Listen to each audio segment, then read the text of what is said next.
বাণিজ্য মেলা থেকে যোগ দিচ্ছেন সহকর্মী সোবাহান চৌধুরী। সোবাহান, শেষ দিনে বেচা বিক্রি কেমন হচ্ছে, কি বলছেন ক্রেতা বিক্রেতারা?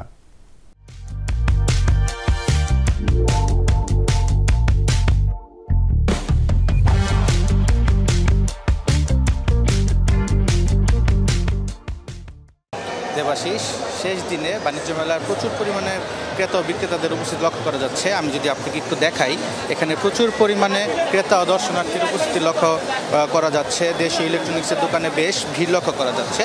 আজ 29তম আসরের শেষতম দিন রাত 10টায় এই মেলার সমাপ্তি ঘটবে। কিছুক্ষণ আগে বাণিজ্য উপদেষ্টা শেখ বশিরউদ্দিন সমাপনী অনুষ্ঠান সম্পন্ন করেছেন।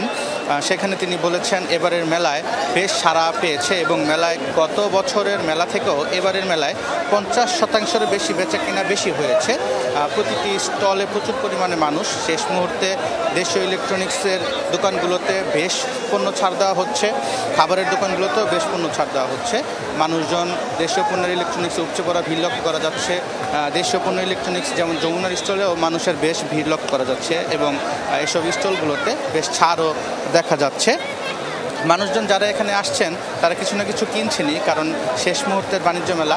এই বাণিজ্য মেলা আবার একটি বছর পর আবার আসবে, তার জন্য যারা এখানে এসছেন কিছু না কিছু হাতে করে বাসার জন্য নিয়েই যাচ্ছেন এবং খাবারের দোকানগুলোতে বেশ ভিড় লক্ষ্য করা যাচ্ছে।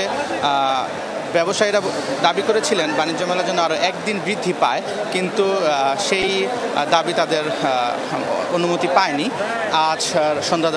আজ রাত 10টা বাজে আজকে এবারের 29তম বাণিজ্য মেলার সমাপ্তি ঘটবে। যারা এখানে আসছেন সবাই খুব উৎফুল্লভাবে ঘুরছেন, ছবি তুলছেন এবং প্রতিটি স্টলে ঘুরছেন। যারা এখানে এসেছেন তারা প্রচুর পরিমাণে উৎফুল্ল এবং তারা বলছেন এবারের বাণিজ্য মেলা খুব সুন্দর হয়েছে। দেবাশিস, ধন্যবাদ আমাদের সাথে যুক্ত হবার জন্য।